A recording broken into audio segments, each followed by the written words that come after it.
Bismillahirrahmanirrahim. Assalamualaikum warahmatullahi wabarakatuh. Alhamdulillahi rabbil alamin. Wassalatu wassalamu ala asyrafil anbiya'i wal mursalin wa ala alihi wa sahbihi wa man tabi'ahum bi ihsanin ila yaumiddin. Amma ba'd. Ikhwatal Islam rahimakumullah, para peserta kajian fikih yang senantiasa dirahmati Allah Subhanahu wa taala. Pertama-tama kita senantiasa memuji Allah Subhanahu wa taala dan bersyukur kepadanya atas segala limpahan rahmat dan hidayahnya sehingga kita dapat bersua kembali di ruang Zoom ini dalam kajian fikih. Salawat dan salam senantiasa tercurahkan kepada junjungan kita Nabiullah Muhammad sallallahu alaihi wasallam beserta keluarga dan para sahabatnya, para pengikutnya yang tetap setia berpegang teguh kepada sunnah-sunnah beliau dan para sahabatnya hingga hari kiamat kelak. Amin ya rabbal alamin. Ikhwatal Islam rahimakumullah. Insyaallah pada malam ini kita akan mengkaji bab tentang sholat Jumat. Bab tentang sholat Jumat. Ya.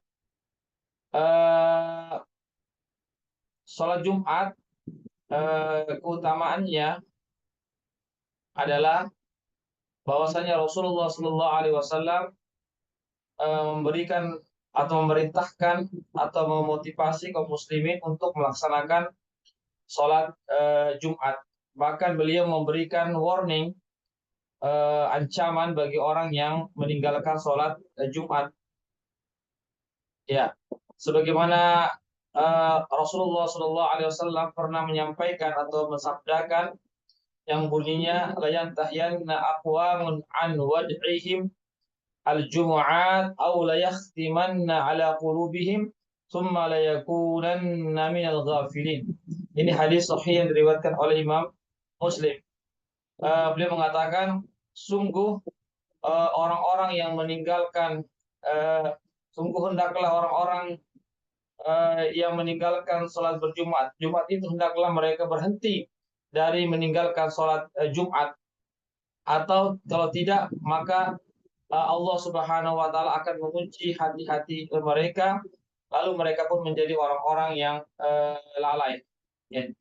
Dalam hadis ini Nabi memberikan peringatan ya keras kepada orang-orang yang meninggalkan sholat Jumat, bahwasanya mereka akan dikunci hati-hati mereka sehingga tidak bisa menerima kebenaran.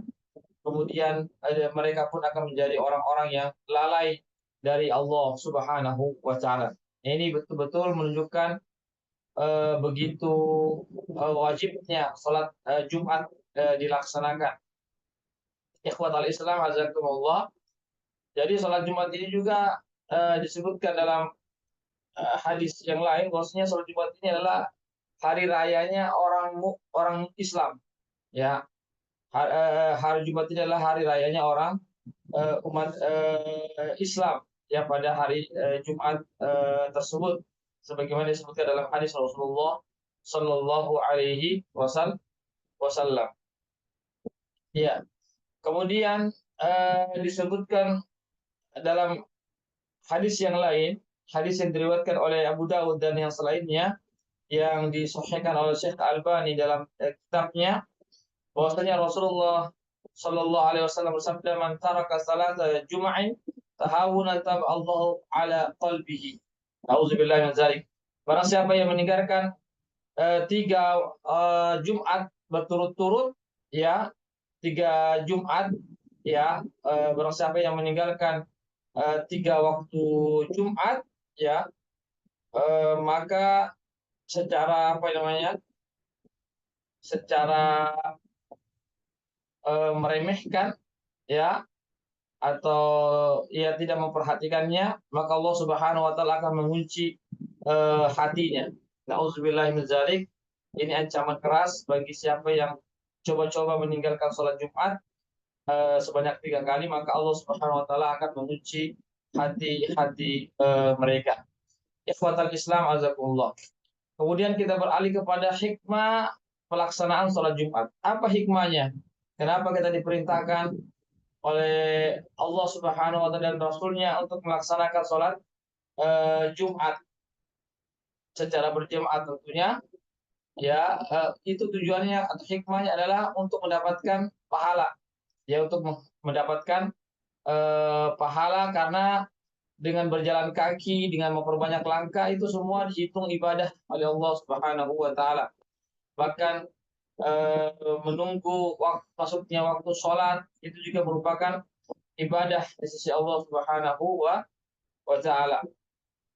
Ya, kemudian tatkala dia masuk masjid maka dia melaksanakan sholat sesuai dengan kemampuannya atau membaca Al-Quran, ya, atau mendengarkan orang yang membaca Al-Quran, maka semua itu adalah pahala ya bagi orang-orang yang melaksanakan sholat Jumat.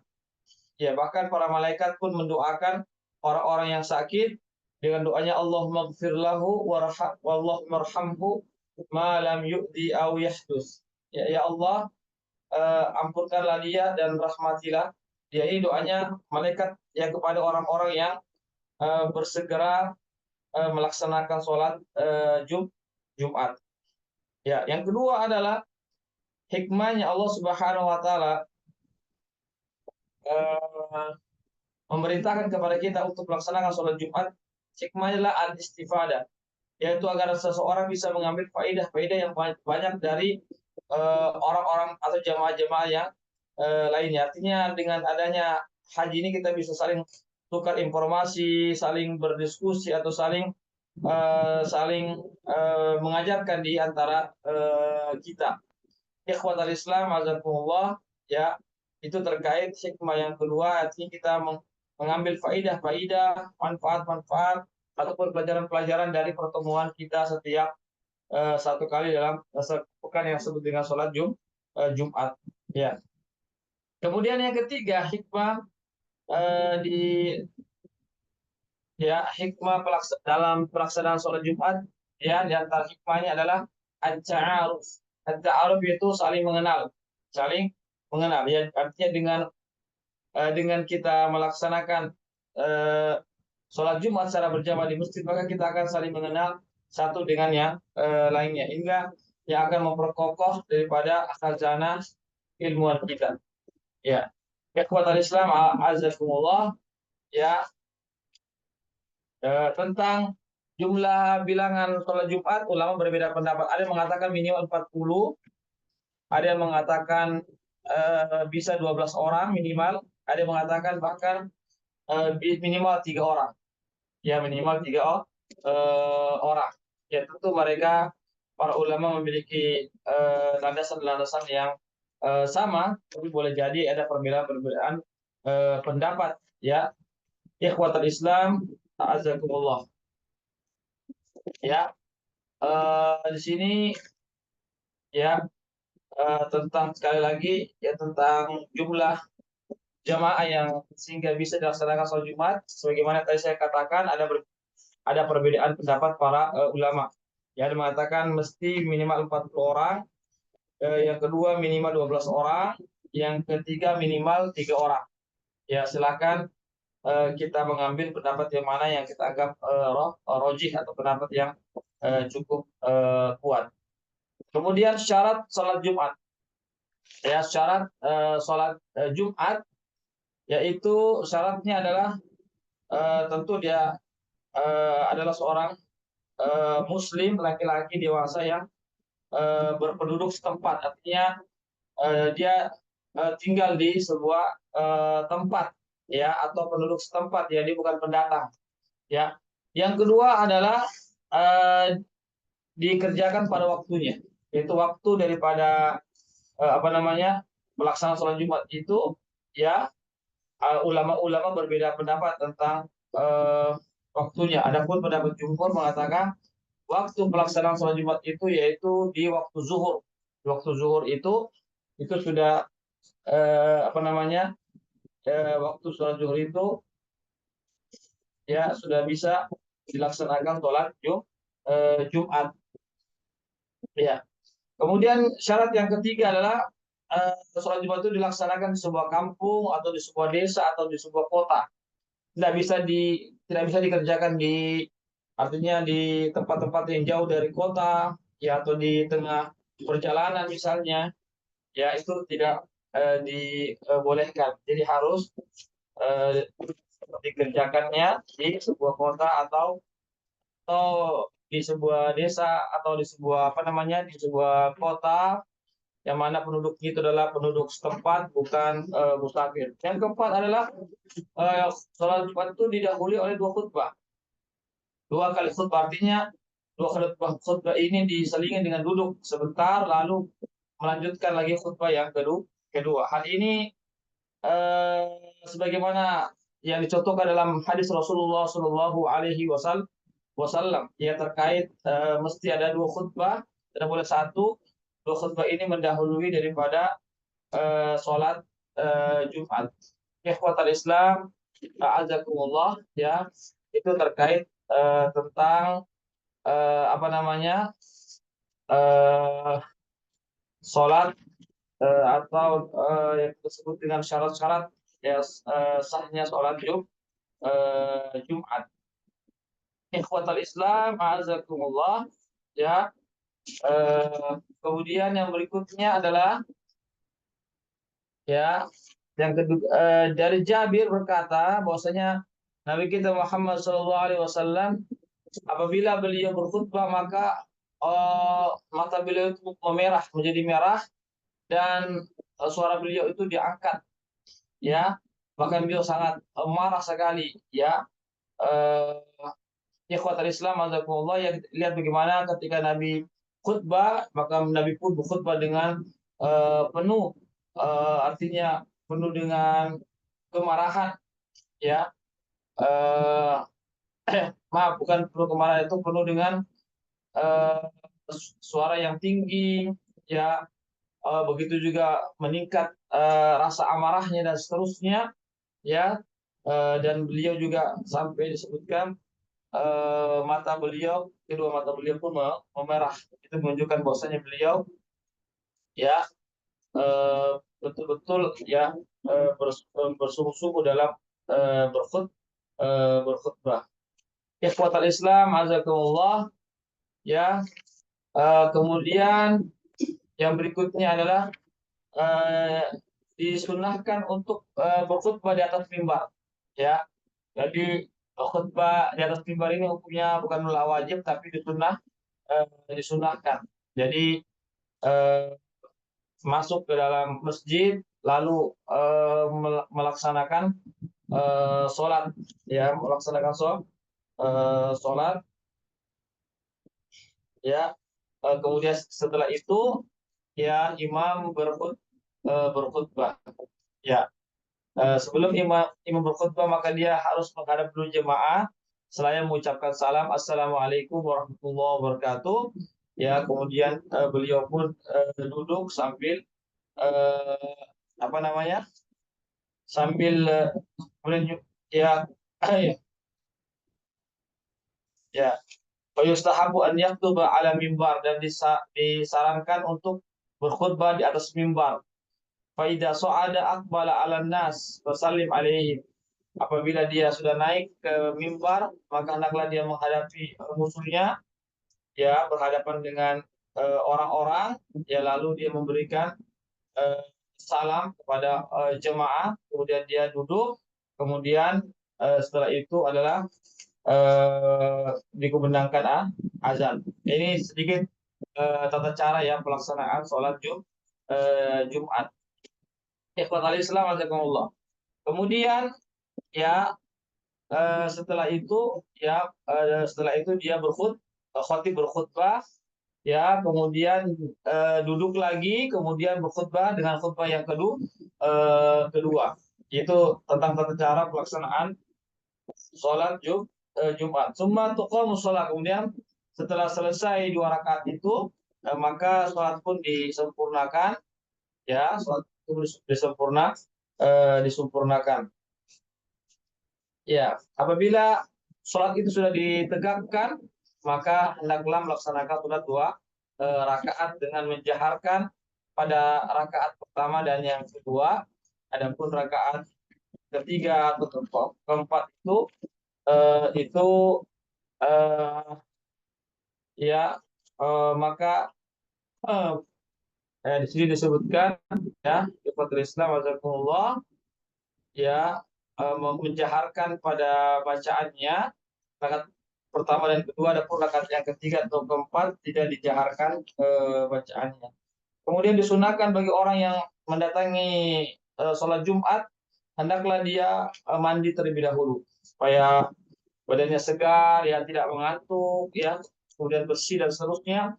Kemudian memakai minyak wangian, yang memiliki minyak wangian maka dipersilahkan. Yang ketiga adalah memakai pakaian yang terbaik, ya memakai pakaian yang terbaik. Yang keenam adalah eh, apa ini? Ya bersegera datang ke tempat pelaksanaan sholat Jumat. Dan tidak boleh seorang ketika imam berkhutbah ada seseorang yang menegur orang lain yang melakukan sesuatu, maka itu juga tidak diperbolehkan. Ya, sebagaimana hadis Rasulullah SAW, "Idza qulta li sahibika ansit yaumal jum'ah wal imam yakhthub faqad laghauta." Ya, terdapat dalam kitab Al-Bukhari dan Muslim hadis yang sahih, apabila ya apabila engkau berkata kepada saudaramu insit yaumal jum'ah, ansit yaumal jum'ah wal imam yakhthub, ya artinya ya berdiamlah kamu, ya berdiamlah kali kamu, ya atau tutuplah mulutmu, namun imam sedang berkhutbah, ya pokok lagauta, maka sungguhnya engkau telah melakukan satu kesalahan yang dapat mengurangi pahala daripada sholat Jumat. Ya, ikhwatal Islam azakullah. Kemudian disebutkan di sini ada seorang yang pernah di zaman Nabi datang langsung di hari Jumat langsung duduk, dan Nabi ketika itu sedang berkhutbah, maka beliau mengatakan, "Shallait, apakah kamu sudah melaksanakan sholat?" Qala la, qum fasholli rakaatain. Ya, katakan tidak, ya. Qala la, katakan tidak, kemudian dia berkata qala, maka berdirilah, ya, dengan melaksanakan eh, sholat, dengan melaksanakan ya sholat 2 rakaat, ya sholat 2 rakaat sholat Jumat, muttafaqun alaihi. Ya barangkali ini yang bisa kami sampaikan para peserta kajian ya terkait tentang pelaksanaan sholat Jumat. Ya, pembahasannya tidak terlalu panjang, ya namun demikian alhamdulillah kita bisa menyelesaikannya pada malam hari ini. Silakan kalau ada yang mau bertanya sebelum kita tutup, silakan.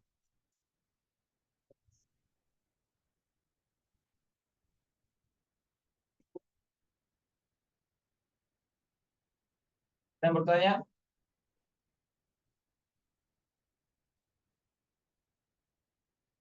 bisa juga lewat room chat kalau yang bertanya.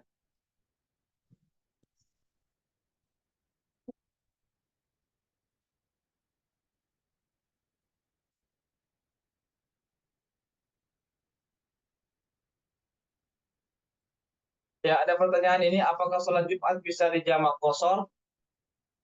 Ya, ulama berbeda pendapat ini ya. Ada yang mengatakan sholat Jumat bisa dijamak qashar, ada yang mengatakan tidak bisa ya dijamak qashar. Jadi ada dua pendapat para ulama tentang sholat Jumat. Ya, apakah bisa dijamak qashar atau tidak bisa? Ya, ada ulama mengatakan bisa, ada yang mengatakan dia tidak bisa. Allahu a'lam bishawab. Ya, siapa lagi yang mencoba? Tanya.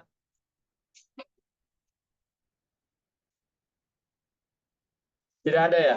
Kalau tidak ada maka kami cukupkan sampai di sini ya. Mudah-mudahan ada manfaatnya bagi kita semuanya ya. Mohon maaf atas segala kekurangan dan kesalahan. Yang benar datangnya dari Allah saja, yang khilaf dari saya. Dan saya mohon ampun kepada Allah dan saya mohon maaf kepada para peserta semuanya.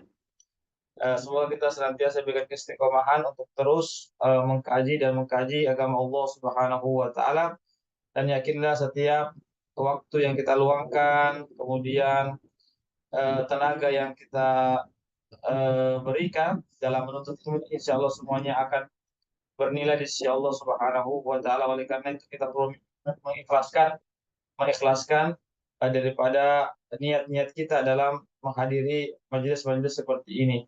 Innamal a'malu binniyat wa innamal likulli imrin ma nawa. Sungguhnya amal itu tergantung daripada sahnya niat, ya.